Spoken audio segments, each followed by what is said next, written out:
میرے عزیز، کچھ لوگ ایسے ہیں جن سے عذاب قبر ہوگا ہی نہیں۔ میرے رسول کریم صلی اللہ تعالی علیہ وسلم نے ارشاد فرمایا کہ جو اللہ کے رستے میں شہید ہو گیا،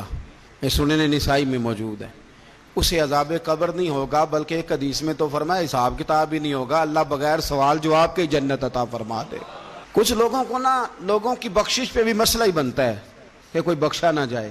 اور ایک صاحب کہہ رہے تھے جی یہ کیا معاملہ ہے کہ جمعے کو بندہ مر گیا یا فلانا ہو گیا تو اس سے حساب کتاب نہیں ہوگا، اتنے بڑے جرم لوگوں نے کہ اتنے پاپ، اور جمعے کو مر گیا تو بخشا جائے گا۔ تو میں نے کہا جرموں کا بھی اسے حساب اللہ لے لے گا، لیکن میاں حساب کتاب کی ڈیوٹی نہ اللہ کی ہے تو بہتر یہ ہے کہ اسی کے ہاتھ میں رہے، تو نہ اپنے ہاتھ میں لینے کی کوشش کر۔ سنن ترمذی کی حدیث۔ ہمیں پتہ نہیں کیا مصیبت ہے، ہمیں پتہ نہیں کیا مسئلہ ہے۔ ایک جنازے سے میں نکلا، آپ یقین کریں کبھی کبھی کلیجہ پھٹ جاتا ہے۔ میں ایک جنازے سے نکلا تو میرے ساتھ ایک بندہ جنازہ پڑھ کے نکلا تو کہنے لگا جی پیر صاحب دیکھیں آج کتنی دنیا آئی ہے، حالانکہ یہ بندہ اس طرح کا تھا، اس طرح کا تھا، اس طرح کا تھا۔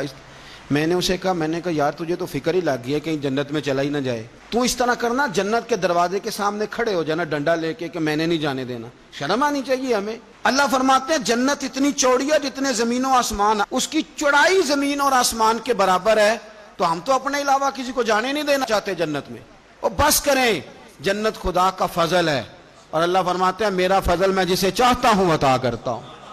یہ سنن ترمذی کی حدیث، اور اس کے راوی حضرت عبداللہ ابن عمر رضی اللہ تعالیٰ عنہ، نبی پاک علیہ السلام نے فرمایا جو مسلمان جمعے کے دن یا جمعے کی رات کو فوت ہو اس کو اللہ تعالیٰ قبر کی آزمائش سے محفوظ رکھتا ہے۔ جو جمعے کی رات فوت ہو جائے یا جمعے والے، یعنی جمعے رات اور جمعے کی درمیانی رات چلا جائے یا جمعے والے، تو اللہ اسے عذاب قبر سے، تو میرے عزیز جو بندہ شہید ہو اس سے عذاب قبر نہیں ہوتا، جو آدمی جمعے کے دن یا جمعے کی رات چلا جائے اسے بھی عذاب قبر نہیں ہوتا۔ اور میرے رسول کریم صلی اللہ تعالیٰ علیہ وسلم نے فرمایا جو بندہ ایک دن اور ایک رات، یہ حدیث صحیح مسلم میں، سنن ترمذی میں، مصنف عبدالرزاق میں موجود ہے، ایک دن اور ایک رات اللہ کی رضا کے لیے اسلامی سرحد پہ پہرا دے۔ میں اور آپ سوئے ہوئے ہیں، لیکن وہ لوگ جو فوجی بارڈروں پہ کھڑے ہیں، دیکھو مدینے والے محبوب کس کس پہ کرم فرماتے ہیں۔ ساری عمر نہیں، 24-25 سال کی سروس نہیں، فرمایا ایک دن اور ایک رات اللہ کی رضا کے لیے جو اسلامی سرحد پر پہرا دے، مسلمانوں کو کافروں سے بچائے، رب اسے عذاب قبر نہیں دے گا، اسے اللہ تعالیٰ اپنے فضل سے معاف فرما دے گا۔ ایک رات اور ایک، آپ کیا سمجھتے ہیں کہ ان فوجیوں کی کوئی چھوٹی شان ہے، ان کا کوئی چھوٹا مرتبہ ہے؟ ایک دن اور ایک رات اگر یہ پہرا دیں تو اللہ انہیں اتنا انعام عطا کرتا ہے۔ اسی طرح سن لو، یہ ذرا غور سے سننا، ابن ماجہ کی حدیث، اور اس کے علاوہ مسند ابو یعلا میں موجود حدیث کے راوی حضرت ابو ہریرہ رضی اللہ تعالی عنہ، حضور صلی اللہ تعالی علیہ وسلم نے فرمایا جو شخص بیماری سے فوت ہوا، قربان جاؤں میرے محبوب نے بیماری کا نام ہی نہیں لیا، فرمایا کوئی بھی بیماری ہو، فرمایا جو آدمی بیماری سے فوت ہوا اللہ اسے شہادت کی موت عطا فرمائے گا،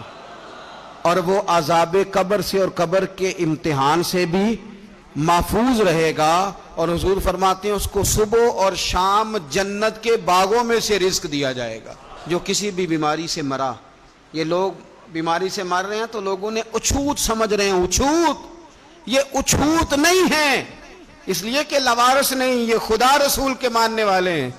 تم انہیں اچھوت کہہ رہے ہو اور مدینے والے رسول انہیں شہید فرما رہے ہیں۔ حضور نے فرمایا جو بیماری سے مرے شہید ہے، وہ قبر کے عذاب سے